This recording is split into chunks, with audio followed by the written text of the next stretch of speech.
여러분, 오늘날 우리는 손안의 스마트폰 하나로 전 세계 어디든 길을 찾아갈 수 있습니다. 지도 앱을 켜면 목적지까지 가는 최단 거리가 실시간으로 표시되고 심지어 몇 분 후 도착할지까지 정확하게 알려주죠. 하지만 불과 100여 년 전까지만 해도 우리 조상들은 그 어떤 지도도 없이 먼 길을 떠나야 했습니다. 조선시대 한 선비가 과거 시험을 보기 위해 한양으로 향했습니다. 그의 고향은 경상도 안동이었습니다. 지금이야 고속버스로 서너 시간이면 도착하는 거리지만 당시에는 보름이 넘게 걸리는 험난한 여정이었습니다. 출발 전날 밤 그의 어머니는 아들의 손을 잡고 밤새 눈물을 흘렸다고 합니다. 여행길은 곧 생사를 알 수 없는 이별이었기 때문입니다. 조선 왕조실록과 여러 문헌에는 여행 중 목숨을 잃은 사람들의 기록이 셀 수 없이 많습니다. 길을 잃어 산속에서 굶어 죽거나 도적을 만나 재물과 목숨을 잃거나 급류에 휩쓸려 강물에 빠져 죽은 사람들. 지도 하나 없이 오직 사람들의 입소문과 자연의 표지만을 믿고 떠나야 했던 그 시절, 여행이란 말 그대로 목숨을 건 도전이었습니다. 오늘은 조선시대 사람들이 지도도 없이 어떻게 먼 길을 다녔는지 그 놀라운 생존의 지혜와 고난의 기록을 함께 들어보겠습니다. 이야기 시작 전 구독과 좋아요로 응원 부탁드립니다. 조선시대 여행은 가벼운 마음으로 떠날 수 있는 일이 아니었습니다. 집을 떠난다는 것은 언제 다시 돌아올지, 아니 살아서 돌아올 수 있을지조차 알 수 없는 일이었기 때문입니다. 조선 후기 실학자 정약용의 기록을 보면 여행을 준비하는 데만 보름 이상이 걸렸다고 합니다. 가장 먼저 준비해야 할 것은 여행 경로에 대한 정보였습니다. 당시에는 일반인이 볼 수 있는 상세한 지도가 거의 없었습니다. 김정호의 대동여 지도가 만들어진 것은 1861년 조선 후기의 일입니다. 그마저도 일반 백성들이 쉽게 구할 수 있는 것이 아니었죠. 대부분의 사람들은 오직 다른 사람들의 경험담에 의존할 수밖에 없었습니다. 마을에서 그 길을 가본 사람을 찾아다니는 것이 첫 번째 준비였습니다. 안동에서 한양까지 가려는 선비는 먼저 같은 마을에서 과거를 보러 갔다 온 사람을 찾았습니다. 그리고 그에게 물었습니다. 어느 고개를 넘어야 하는지, 어느 강에서 나룻배를 타야 하는지, 어느 마을에 주막이 있는지, 어디가 위험한지를 하나하나 물어서 기억해야 했습니다. 승정원 일기에는 이런 기록이 있습니다. 숙종 시절 경상도 관찰사로 부임하는 한 신하가 여행 경로를 묻자 선배 관료들이 모여 나흘 동안 상세한 정보를 전해주었다고 합니다. 어느 고개가 가장 험하고 어느 계절에 어느 강이 범람하며 어느 지역에 도적이 출몰하는지까지. 이 정보가 없다면 무사히 부임지에 도착하는 것 자체가 불가능했기 때문입니다. 둘째로 준비해야 할 것은 여행 물품이었습니다. 최소 보름에서 한 달치 식량과 의복, 그리고 여러 가지 도구들을 챙겨야 했습니다. 쌀과 된장, 마른 나물, 미역 같은 보존식품들이 필수였습니다.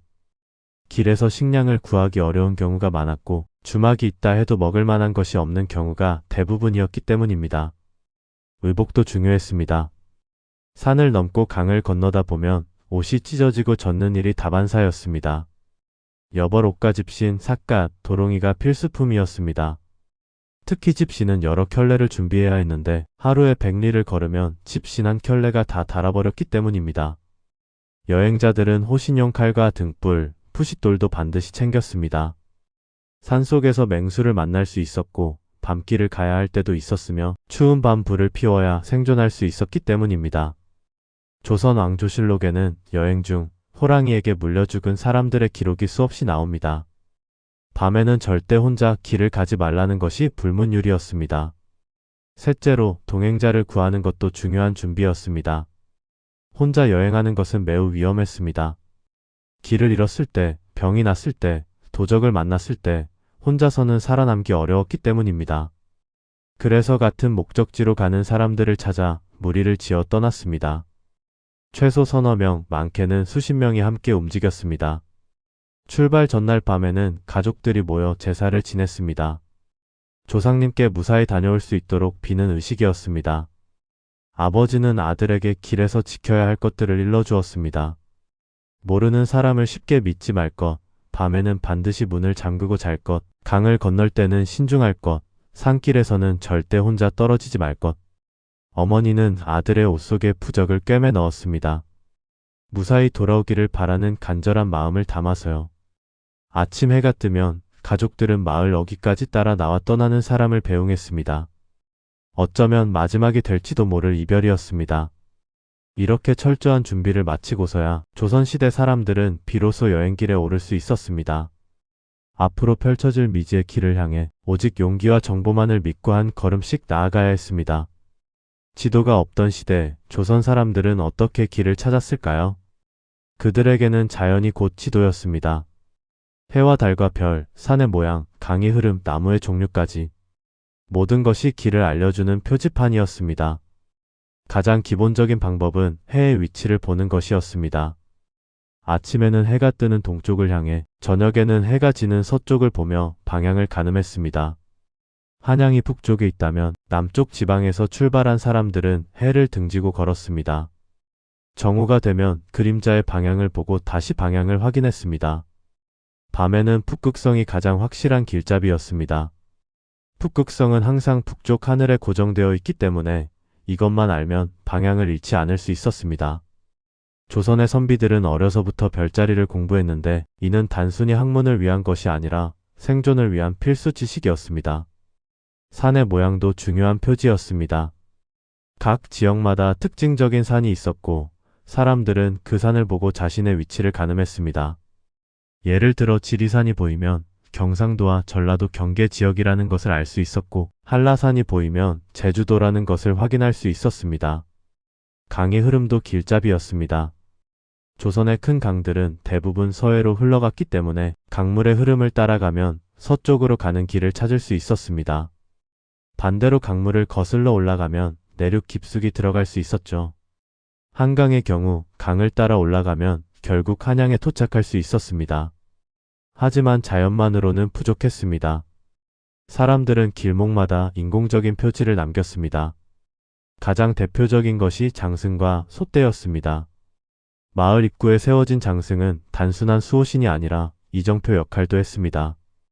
장승에는 대개 한양까지 몇 리가 남았는지가 적혀 있었습니다. 영조 시대의 기록을 보면 전국 주요 길목에 이정표를 세우라는 왕명이 내려졌습니다. 10리마다 작은 돌기둥을, 100리마다 큰 돌기둥을 세워 거리를 표시하도록 한 것입니다. 하지만 이런 이정표들은 전쟁이나 자연재해로 자주 파괴되었고 제대로 관리되지 않는 경우가 많았습니다.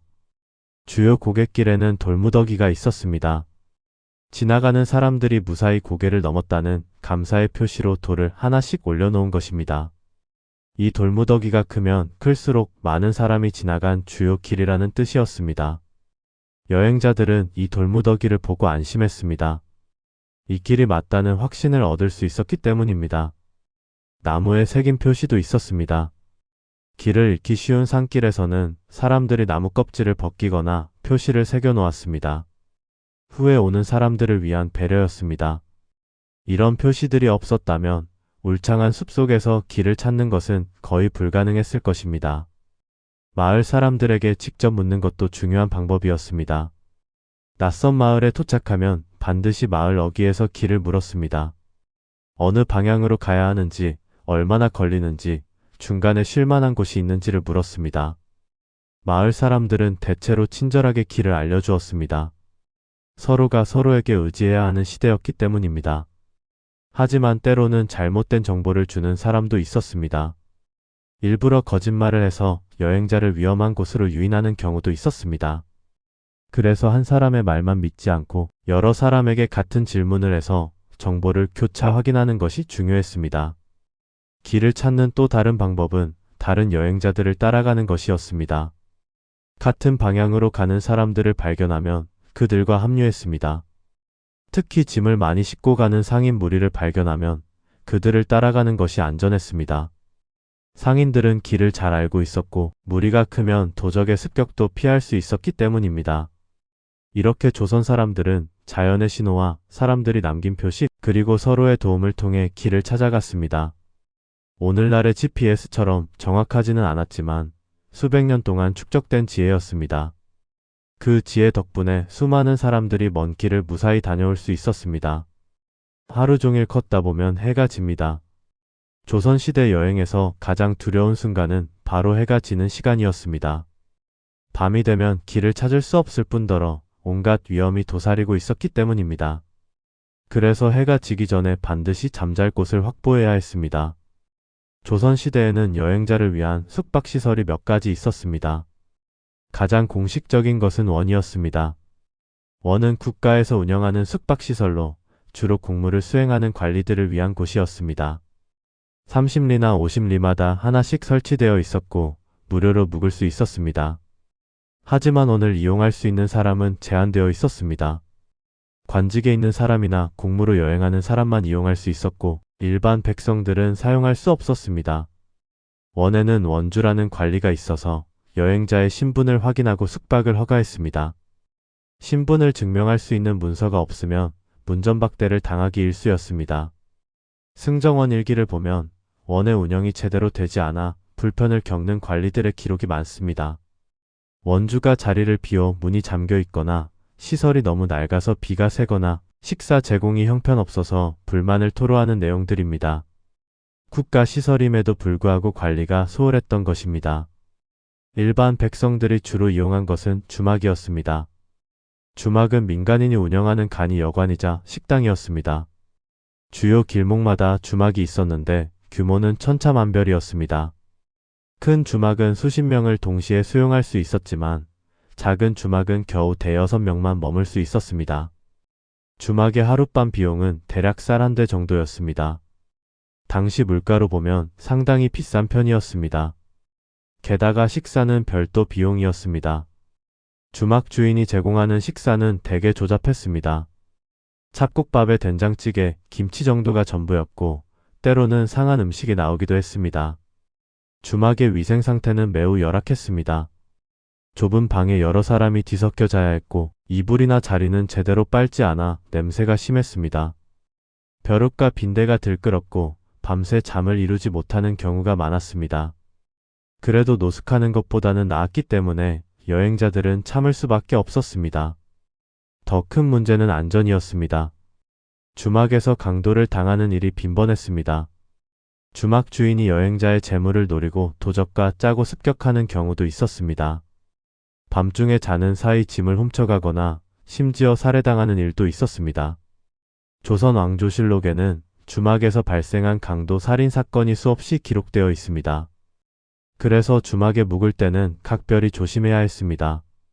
방문을 단단히 걸어 잠그고 귀중품은 몸에 지니고 자야 했습니다. 동행자들과 교대로 잠을 자며 밤새 감시하는 것이 기본이었습니다. 낯선 사람이 말을 걸어와도 쉽게 대답하지 않았고 자신의 목적지나 재산 상황을 함부로 밝히지 않았습니다. 주막을 찾지 못한 경우에는 노숙을 해야 했습니다. 산길을 가다가 해가 지면 어쩔 수 없이 산속에서 밤을 보내야 했습니다.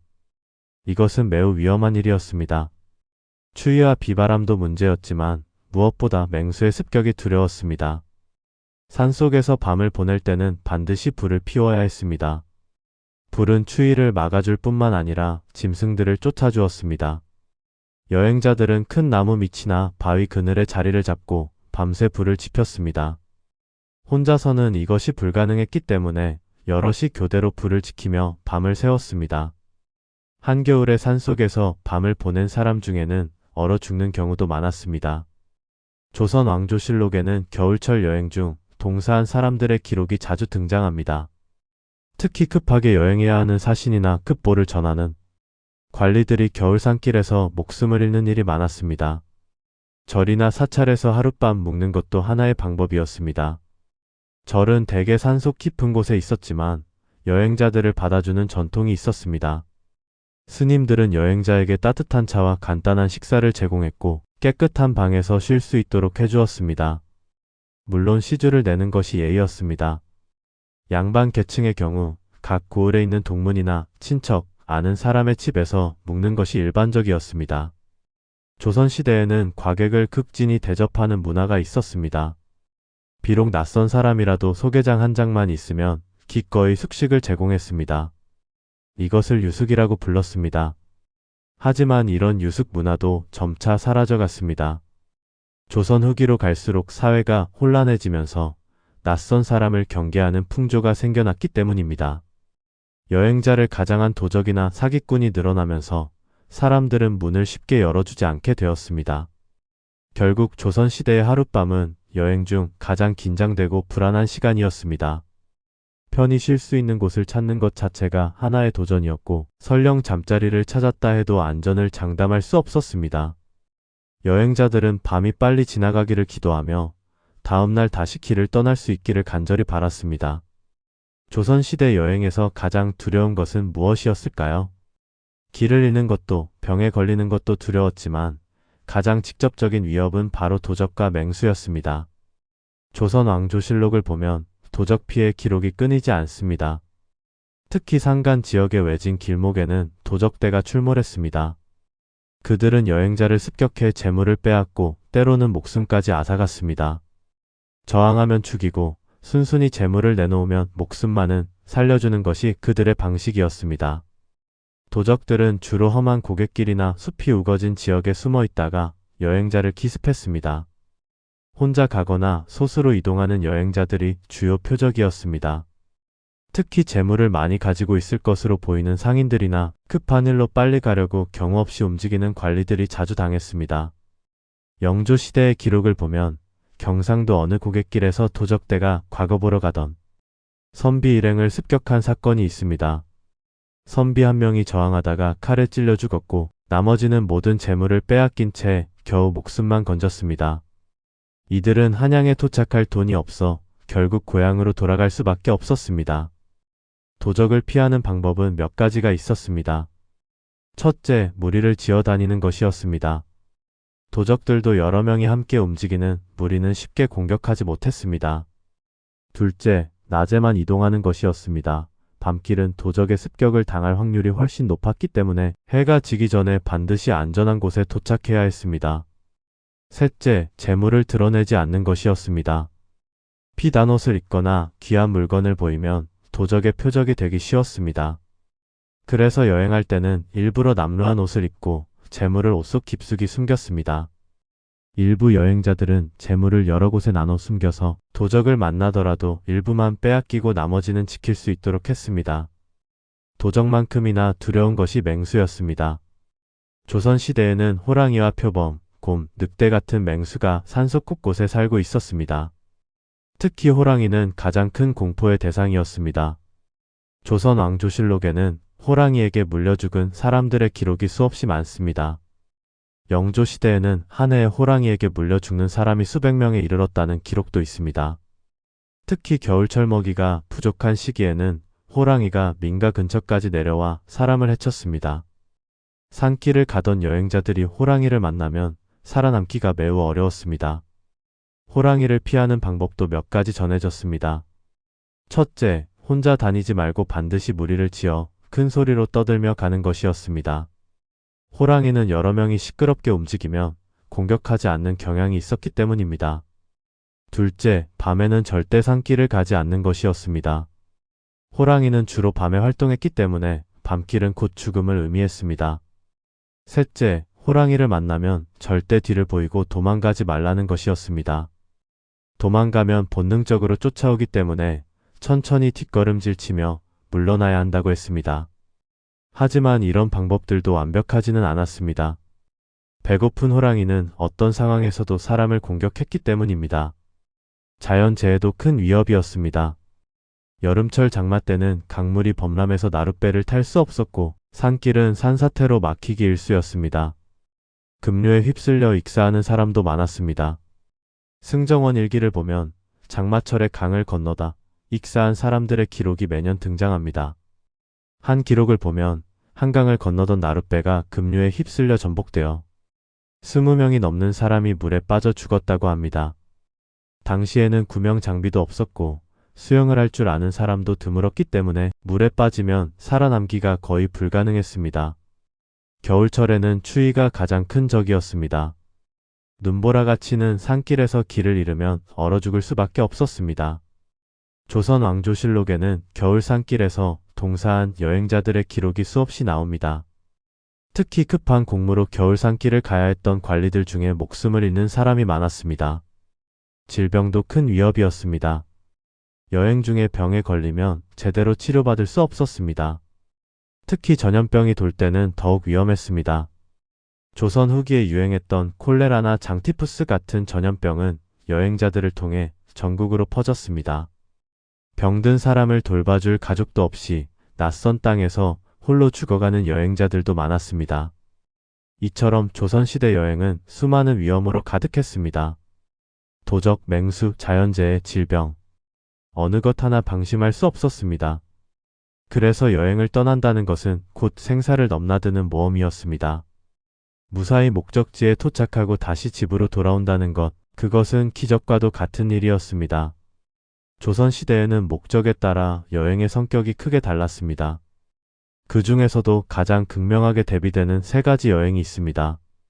영광의 사신행렬, 비극의 유백일, 그리고 희망의 과거 길이었습니다. 먼저 사신의 여행을 살펴보겠습니다.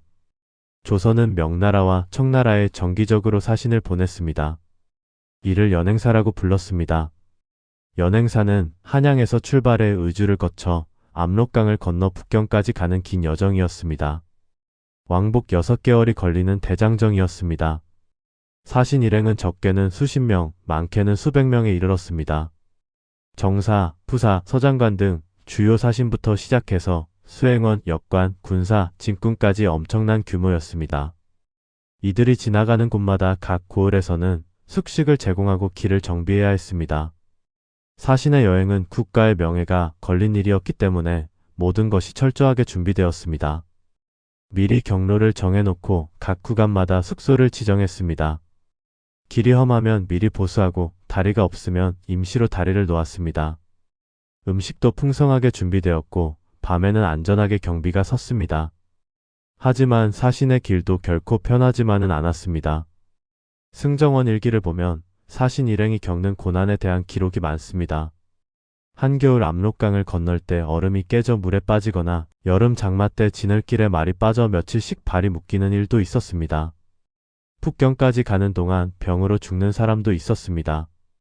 그래도 사신의 여행은 영광스러운 일이었습니다. 외국에 다녀온다는 것 자체가 큰 경험이었고 다녀와서는 견문을 기록한 연행록을 남겼습니다. 이런 기록들은 조선 사회의 새로운 지식과 문물을 전해주는 중요한 역할을 했습니다. 반대로 가장 비참한 여행은 유배였습니다. 죄를 지어 먼 곳으로 추방되는 유배는 살아서 돌아올 수 없을지도 모르는 절망의 길이었습니다. 특히 제주도나 흑산도 같은 섬으로 가는 유배는 사실상 죽음을 의미했습니다. 유배길에 오르는 사람들은 죄인 취급을 받았습니다. 관리가 지켜보는 가운데 출발했고 도중에 도망가지 못하도록 감시를 받았습니다.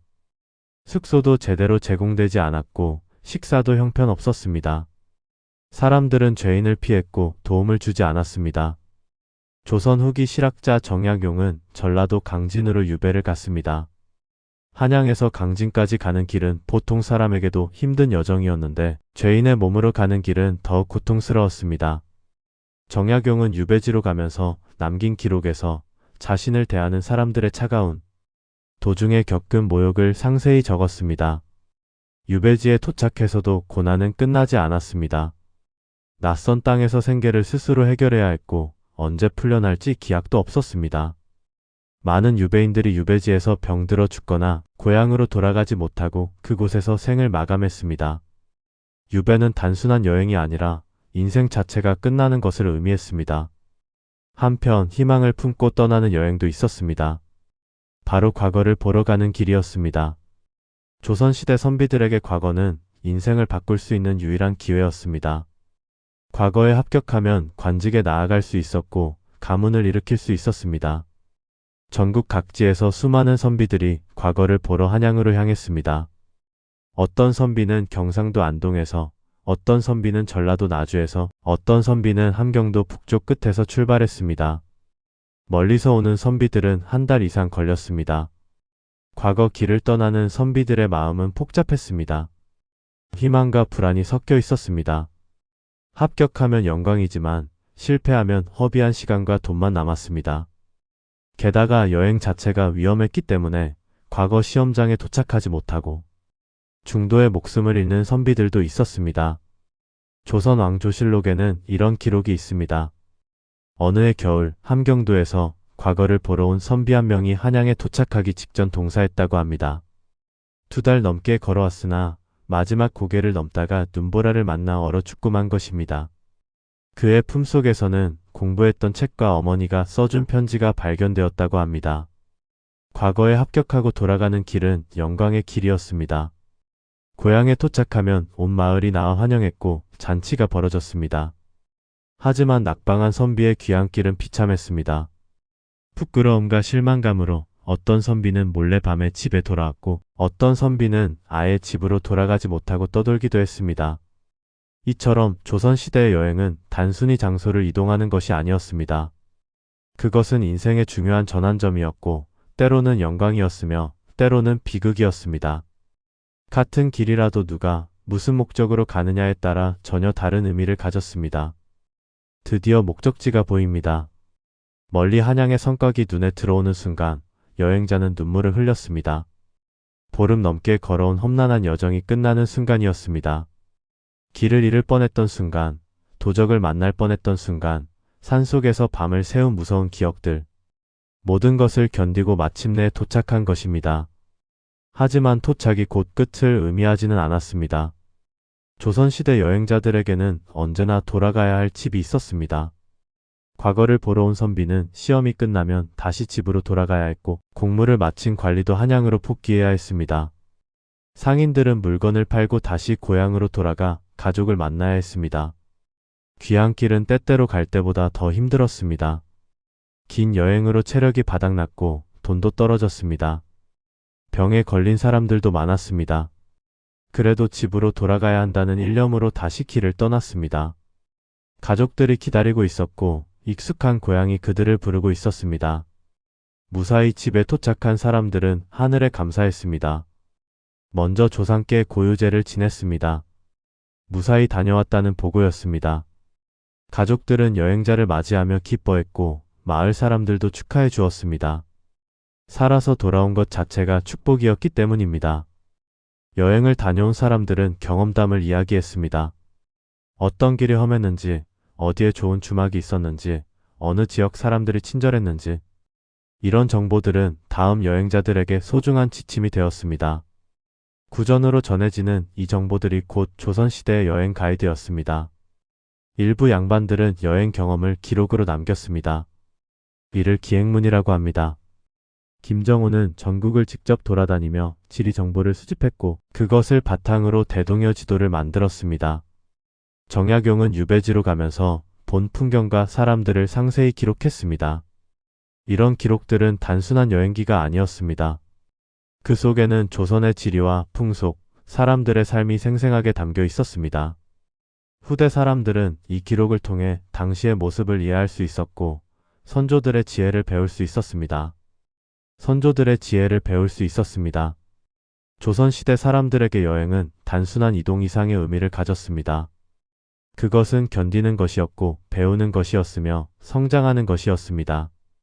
낯선 땅을 경험하면서 세상을 알게 되었고 위험을 헤쳐나가면서 강해졌습니다. 특히 선비들에게 여행은 중요한 학문의 과정이었습니다. 책으로만 배운 지식을 직접 눈으로 확인하고 각 지역의 문화와 풍속을 체험했습니다. 산과 강을 보며 자연의 이치를 깨달았고 다양한 사람들을 만나며 세상을 이해했습니다. 이를 동만권서 행만리로라고 표현했습니다. 만 권의 책을 읽고 만리 길을 가야 진정한 학문을 이룬다는 뜻이었습니다. 상인들에게 여행은 생존의 수단이었습니다. 물건을 사고 팔기 위해 전국을 돌아다녀야 했고 그 과정에서 상권에 대한 정보를 얻었습니다. 위험을 무릅쓰고 먼 거리를 오간 덕분에 각 지역의 특산물이 전국으로 유통될 수 있었습니다. 이들의 노력이 조선 경제를 움직이는 힘이었습니다. 일반 백성들에게도 여행은 큰 의미가 있었습니다. 평생을 마을에서만 살던 사람들이 먼 곳을 다녀오면 세상을 보는 눈이 넓어졌습니다. 다른 지역 사람들이 어떻게 사는지, 다른 방식의 농사법은 무엇인지, 새로운 기술이나 도구는 어떤 것이 있는지를 배웠습니다. 이런 경험은 개인의 삶을 풍요롭게 만들었습니다. 하지만 모든 여행이 행복한 결말로 끝나지는 않았습니다. 돌아오지 못한 사람들도 많았습니다. 여행 중에 목숨을 잃거나 병들어 낯선 땅에서 생을 마감하거나 소식이 끊겨 생사를 알 수 없는 경우도 있었습니다. 가족들은 돌아오지 않는 사람을 기다리며 평생을 살았습니다. 조선 왕조실록에는 이런 슬픈 기록이 많습니다. 남편이 과거를 보러 떠난 후 10년이 지나도 돌아오지 않아 부인이 직접 한양까지 찾아갔으나 이미 세상을 떠났다는 소식을 들었다는 이야기. 아들이 장사를 하러 떠난 후 소식이 끊겨 늙은 어머니가 아들을 찾아 전국을 헤맸다는 이야기. 이런 비극들이 조선시대 여행의 어두운 면이었습니다. 그럼에도 불구하고 사람들은 계속해서 길을 떠났습니다. 과거를 보기 위해, 공무를 수행하기 위해, 장사를 하기 위해, 가족을 만나기 위해.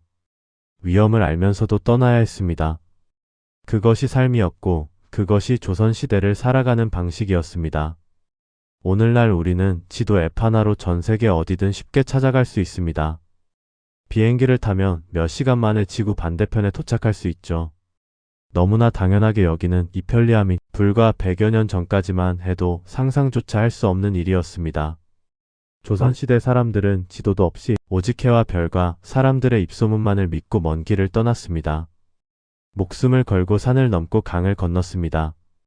도적과 맹수의 위협 속에서도 추위와 더위를 견디며 하루에 100리씩 걸었습니다. 그들이 남긴 발자국은 오늘날 우리가 걷는 길의 기초가 되었습니다. 그들의 경험이 쌓여 지도가 만들어졌고 그들의 희생 위에 오늘날의 교통망이 세워졌습니다. 우리가 편하게 여행할 수 있는 것은 수많은 선조들이 험난한 길을 개척했기 때문입니다. 지도 하나 없이도 길을 찾아갔던 조선 사람들의 지혜와 용기를, 그리고 서로 도우며 함께 길을 만들어갔던 그들의 정신을 우리는 기억해야 하지 않을까요? 다음에 길을 떠날 때 잠시 멈춰 서서 생각해 보십시오. 이 길을 처음 걸었던 사람들이 어떤 마음이었을지, 얼마나 힘들었을지를. 그러면 오늘날 우리가 누리는 편리함이 얼마나 소중한 것인지 깨닫게 될 것입니다. 오늘 이야기를 들어주셔서 감사합니다. 다음에도 흥미로운 한국사 이야기로 찾아뵙겠습니다. 구독과 좋아요로 응원 부탁드립니다.